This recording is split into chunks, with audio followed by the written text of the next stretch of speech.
ये सतवीर डबलैंड जो कि रैली के अंदर जाते हुए इनका ये काफिला है।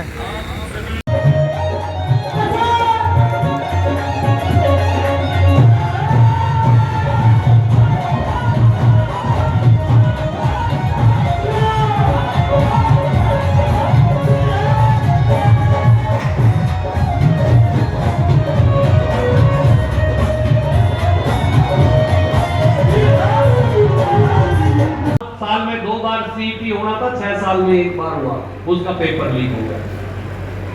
अब उस 40,000 बच्चा जो नौकरी भी लगा था 10 साल में, उनके socio economic number high court ने खारिज कर दिए। इन्होंने अपील कर दी, हम सोशो इकोनॉमिक नंबर देंगे। नवे रिजल्ट जो निकाले 3-4 हजार बालकों के, वो बगैर सोशो इकोनॉमिक के निकाले। तो अब क्या होने वाला?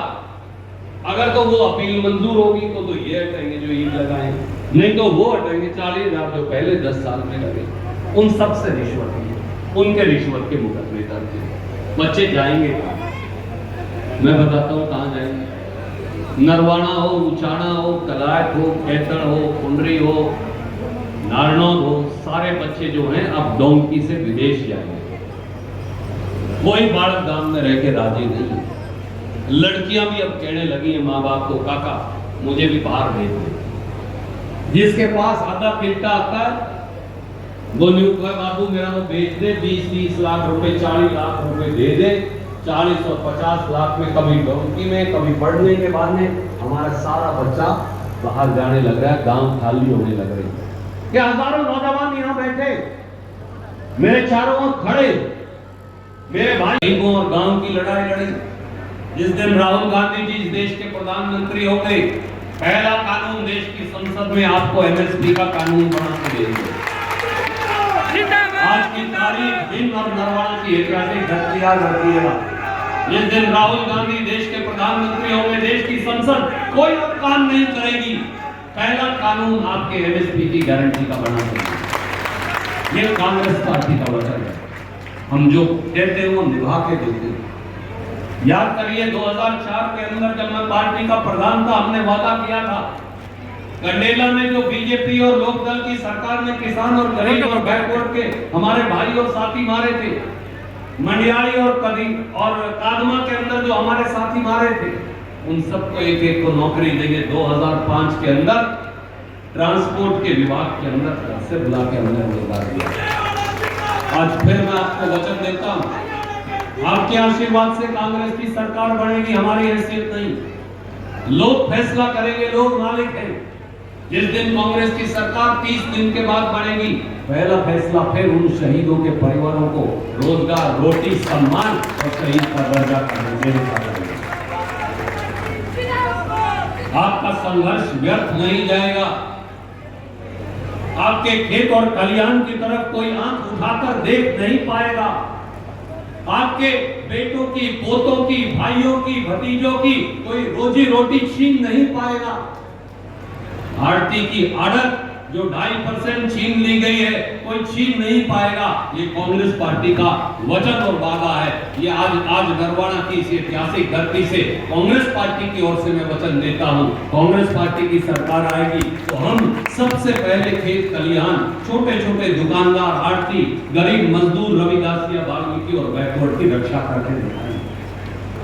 दूसरा सबसे बड़ा हमला बीजेपी ने किस पर बोला? वो बोला हमारे लड़के और लड़कियों पर, हमारे नौजवानों पर, हमारे नौजवान भाइयों पर ये हमला बोला कि उनके भविष्य को बीजेपी ने मंडी के अंदर बेच दिया। बीजेपी ने बोली लगाई, पेपर बेचे।